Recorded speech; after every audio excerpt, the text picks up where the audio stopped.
Hello, good morning. Welcome to Glasgow Raiders Nation, guys. It is Tuesday. Tuesday 24th of June, guys. The day after the EGM and, of course, the beginning of pre-season training. A few bits and pieces to bring you this morning as we reflect on what was a fascinating day in the world of Rangers yesterday.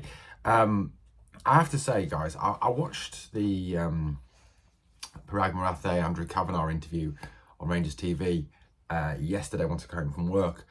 And was absolutely fascinated with what they had to say. Absolutely, I've got to say, dead impressed with what they said as well.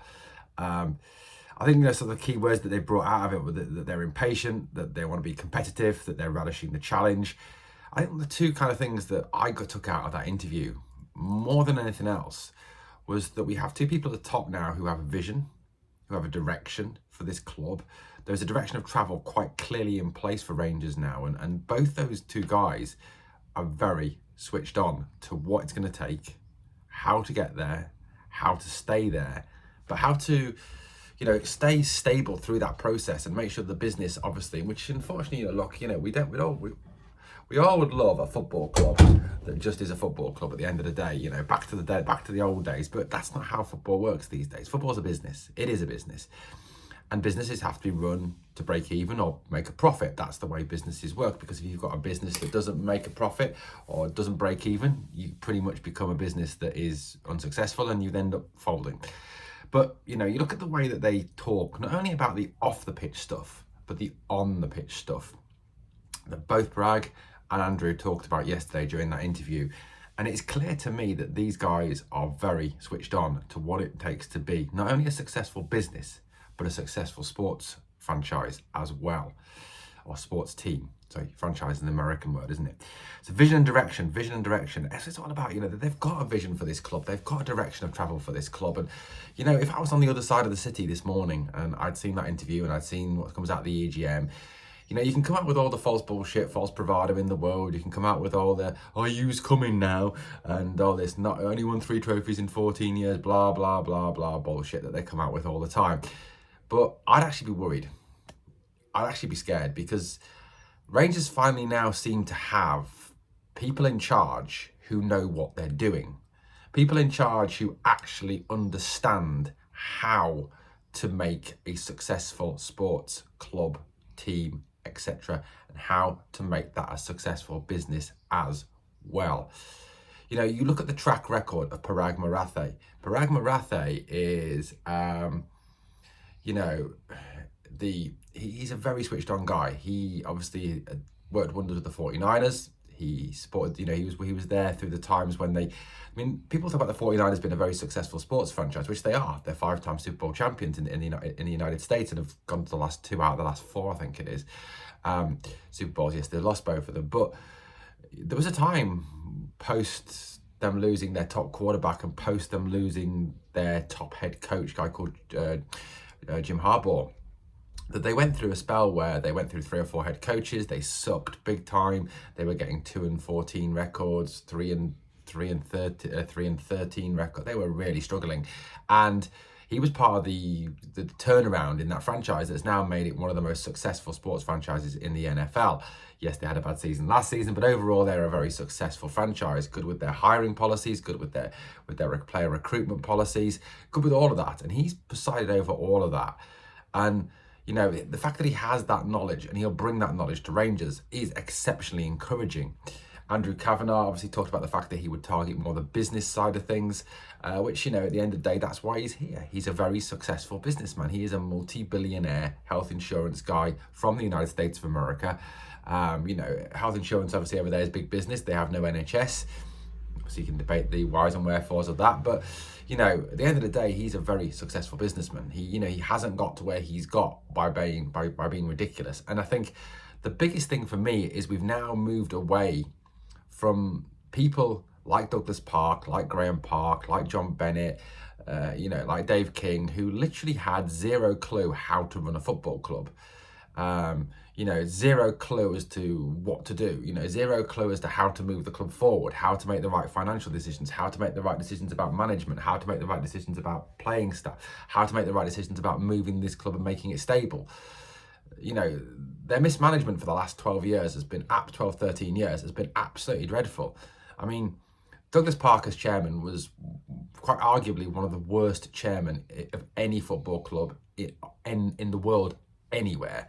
I mean, the guy is an absolute moron. But, you know, you look at now, we have people in charge who genuinely get how to do this. And that's massively encouraging. And like I said, if you haven't watched the interview, go and watch the interview. Listen to what Parag and Andrew say, and you will be massively, massively encouraged by it. Honestly, you will. These two guys are very switched on. Everything they wanted passed by 98%. You got to kind of question who were the 2% that voted against it and what the hell is wrong with them. Might be the Park family, maybe, I don't know. Might have been Graham Park because it wasn't a free buffet. There wasn't a free buffet or something, I don't know. Or perhaps his McDonald's vouchers have run out, I don't know. Anyway, but Andrew Kavanagh was asked about obviously what it was about Rangers that attracted him as an investor. And he spoke about the fact that it was the supporters, obviously the fact that the supporters live, breathe the football club, that it is everything to the supporters. And that's right. You know, this football club, it is more than a football club to most fans, isn't it? It's a way of life. It affects your life. It affects the way you feel. It affects, it affects everything. You know, if Rangers win, you feel fantastic. If Rangers win a trophy, you feel amazing. If Rangers get beat or Celtic win the league, you feel like shit. And it's just the way it is, isn't it? You know, that's how you feel, and you're down for days, weeks afterwards. And he's right. It is everything. He talked about the fact that as well, that it's the stadium, Ibrox. Although I think there was a slightly different accent, Ibrox, which was fantastic. You know, the fact that it's our castle, it's an intimidating place, it's a fortress, and you know, that's right, and that's what we've got to get back to. I think we lost a bit of that towards the end of last season, that Ibrox was a fortress, and I think as Barry Ferguson said himself, teams were starting to enjoy coming to Rangers to play, and that shouldn't be the case. You know, no team should enjoy coming to our stadium to play. They should fear walking through those doors, walking out that tunnel onto that football pitch. They should be scared, and that's what we need to get back to.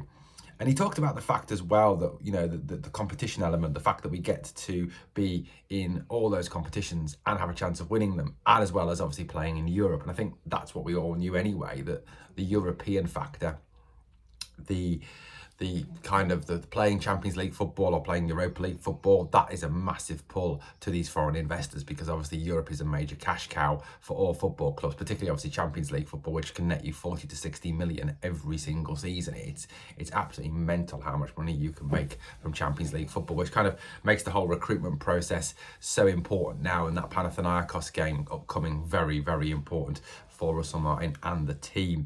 He spoke also about the rivalry element as well. He spoke about how that the rivalry element was very important as well. The rivalry important with them, with that lot across the city. You know, the fact that that is a big rivalry, and the two clubs would be nothing without that rivalry, without that Old Firm rivalry, despite the fact they insist it's not the Old Firm. It's just pathetic, childish and ridiculous. But then again, I think it must be the inbreeding that kind of limits the size of their brains. He talked about that rivalry being one of the top 5 rivalries in the world. He listed then 3 rivalries. It'd be interesting to see what his other 2 are. Boca and River Plate, which is, I think Boca and River Plate is probably the only one that would come close to the Old Firm, because the passion and hatred there is incredible. I think people have been shot dead in that. I mean, that's just crazy. Lazio Roma, yeah, that is intense as well. The Rome derby is just absolutely crazy. Ask Paul Gascoigne about the Rome derby. Obviously Rangers Celtic. I wonder what the other 2 are. What were the other 2? Barcelona Real, Dortmund Munich, Inter versus Juve, Inter versus AC, Man United Liverpool. And it wouldn't be the North London derby, because that's just pathetic. That's just 2 Ponzi teams playing each other. Next season FC and underachieving FC. I don't know what they're guys. Have you got any ideas? Tell me what are your other 2 in the comments. Let me know. If you say Boca River, Lazio Roma, Celtic Rangers, what are the other 2 do you think that Kavanagh was thinking of as the other 2 big rivalries in the top 5 rivalries around the world? I don't know. New York Red Bulls versus New York FC? I don't think so, but there you go.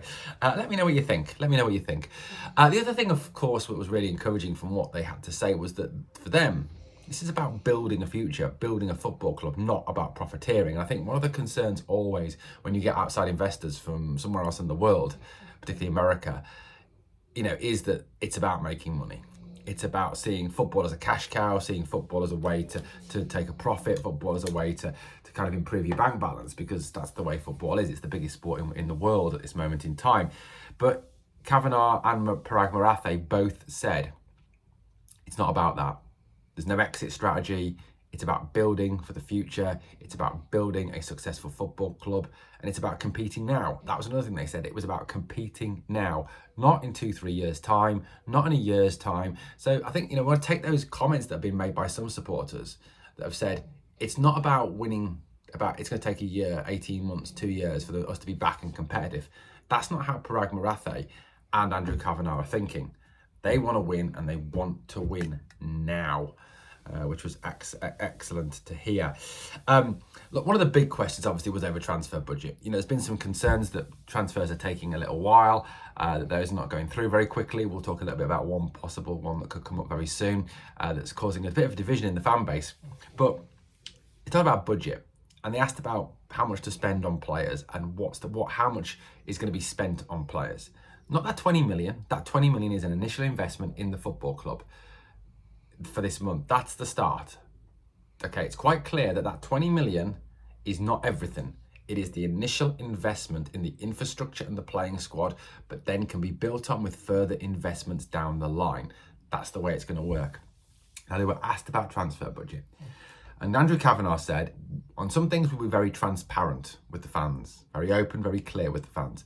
On others, we need to be more opaque, not obviously put things out there. And that's one of those things that's obviously mentioned. Transfer budget, players, amount to spend on players, cannot. Now, Parag Marathe kind of cleared that up very nicely with this comment. This is what he said. He says, if we give you a number, this is in terms of the transfer budget, that winger that we're targeting suddenly becomes a lot more expensive. So it's best we say less. And this is what I've been saying from day one. All these Celtic fans going, oh, you got 20 million to spend, that's just shit. Well, okay, you have 20 million to spend, because the 20 million you spent, 11 million on Engels, 9 million on Idah, was a flipping massive waste of money. You signed two absolute duds there. Engels, I wouldn't even swap Connor Barron for Arne Engels. I wouldn't swap, who would I not? I wouldn't swap any of our players for Arne Engels. And Adam Idah, I would not swap Cyril Dessers for Adam Idah. And my feelings on Dessers. Adam Idah is just absolute pish. The guy is a joke. But there we go. So look, he's right. And as I've said all along, no football club comes out and says, we are going to spend 20 million, 30 million, 40 million, 50 million on transfers this summer. Because the moment you do that, your prices suddenly go up. If you say, we've got £50 million to spend on players, guess what? Like I said, that winger that was probably £6 million last week is suddenly £12 million because, you've just told everyone you've got 50 million. Now, all the East End accountants out there that tell us, you've got no money, you're skint. Okay, what's your budget this summer? Do you know? No, because you haven't said anything, because no football club says anything. So you don't know how much money we've got to spend. We don't know how much money we've got to spend.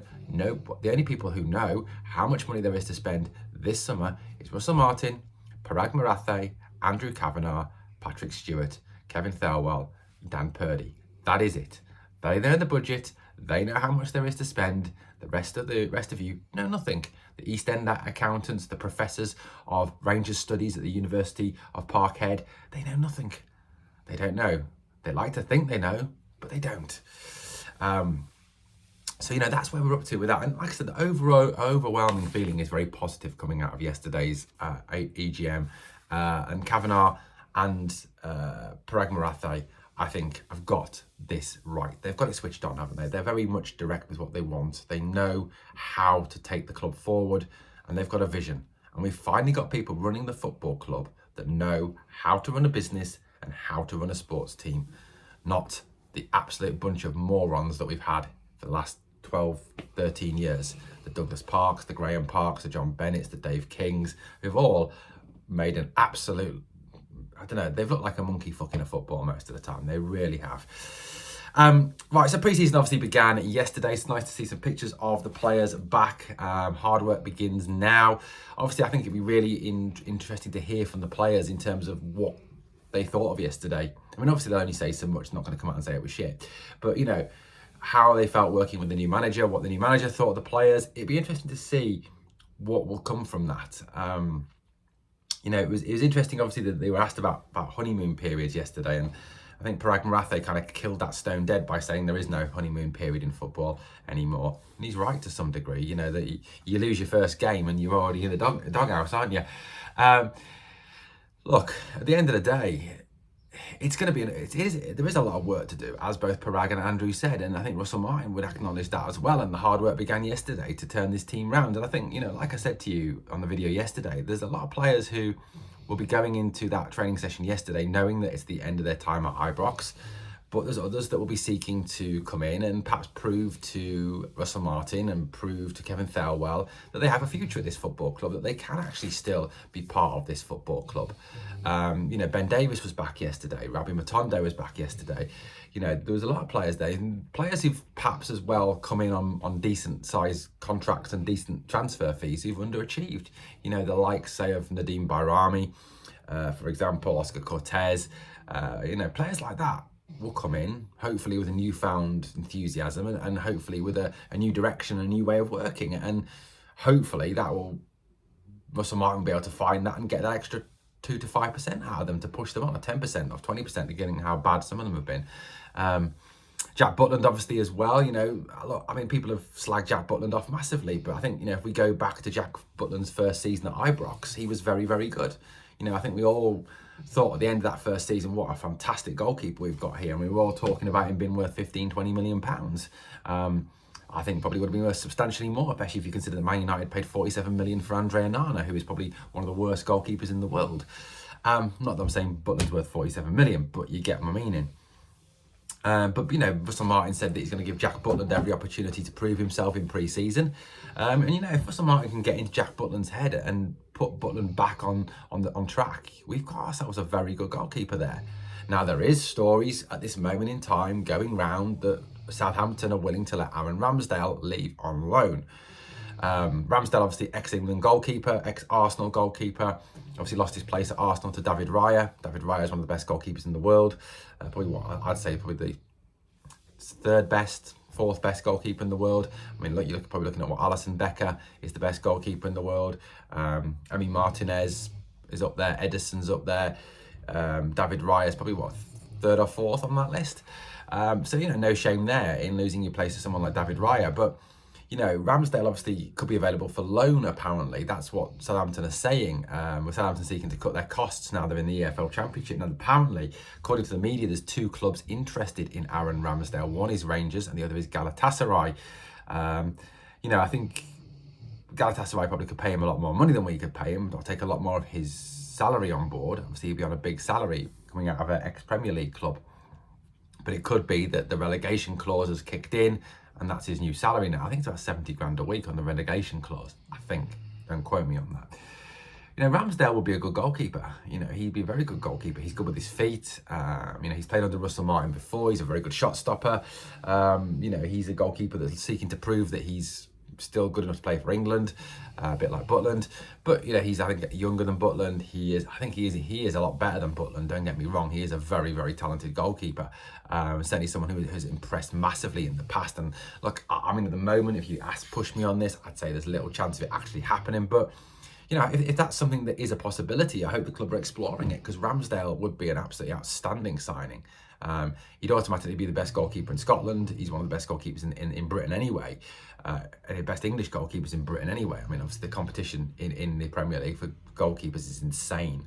You look at the quality of the goalkeepers in the Premier League, in the league, and you've got the likes, obviously, of, like I said, Alisson Becker, Ederson, Emi Martinez, David Raya, Matt Sells. You've got Kameen Kelleher now, who's going to be a number one at Brentford. You've just got some absolute outstanding quality there. James Trafford apparently could be on his way to Newcastle. There's some outstanding keepers. But Ramsdale's up there with all of them. He's good. He's definitely top 10 in England. And so that would be getting an absolute superstar goalkeeper, a top quality goalkeeper. Now, I said whether that comes off or not, who knows? But like I said, I hope the club are exploring. The last one I want to talk about this morning, obviously, or this afternoon, this evening, depends when you're watching my video, is Conor Coady. It looks like Rangers are moving ahead with plans to sign Conor Coady. There's a lot of criticism of Conor Coady. I heard him called the English propper yesterday. I heard him called a B-Tech Ben Davis. I've heard so many people slagging off this player. This is a guy who's played, and people go, oh, he's a championship duffer. This is a guy who's played hundreds of games in the English Premier League. So he's hardly a championship duffer. People say, oh, he's too old. Well, centre-back, it doesn't really count for centre-backs. Centre-backs, like goalkeepers, can play on past their 30s. You look at Virgil van Dijk. You think he's 32, 33. He's still the best centre-half in world football. Not that I'm saying that Conor Coady's as good as Virgil van Dijk, because Van Dijk's the best in the world. But, you get my point here. You look even in the past, the likes of Baresi and Costa Curta and what's the guy called who played for Inter? I can't remember his name now. Bergamy and people like that. Absolute fantastic. Cannavaro. Went on into their 30s and were just as good. Cannavaro. Yes, I know that Coady's not in the same class as those guys, but my point still stands that this is just because he's 32 doesn't mean he's past it. I mean, this is bringing in a bit, and people have talked about, well, Rangers can't sign just kids, stop signing just kids, we need experience. And then when we go and sign experience, it gets slaughtered. Conor Coady is an experienced leader, a ball-playing centre-half who reads the game exceptionally well. People say, well, he's not fast enough because he reads the game. He doesn't need to have the extra step of pace because he reads the game, knows where the ball is going to be, and is there without having to use a sudden burst of shit. He's got past me, run, which is what you'd have to do if you played some, which is what a lot of our centre-halves do. If you look at a lot of our centre-halves, whether it be Proper or Davis or King, or even when James Tavernier's played there, their positioning is shit. So what they do is they go, oh crap, they've got past me, run, try and catch up. So it gets us, our fans, thinking you've got to have pace to be a centre-half. Well, not if you're a good centre-half. You don't have to have that pace because you read the game and you get to the position where the ball's going to be without having to bust a gut to get there. And Conor Coady is that type of player. I think if Coady does come, I think it will be an excellent signing for the club. It gives us a leader at the back, a communicator, someone to lead, someone who'll be able to, to really bed in Russell Martin's system, which is to play out from the back. He is a ball-playing centre-half, something we don't. I mean, we have one in Ciala, but he's not there yet. He's not at that place, I think, to lead like Coady would be. So I think the criticism of Coady is very unfair. And I think if you're slaughtering Conor Coady, get over yourself. Wait till he comes, then pass judgment. Guys, thank you for watching Glasgow Rangers Nation. As always, if you've enjoyed the content, please like, comment, share, and subscribe to the channel. And remember always, we are the people.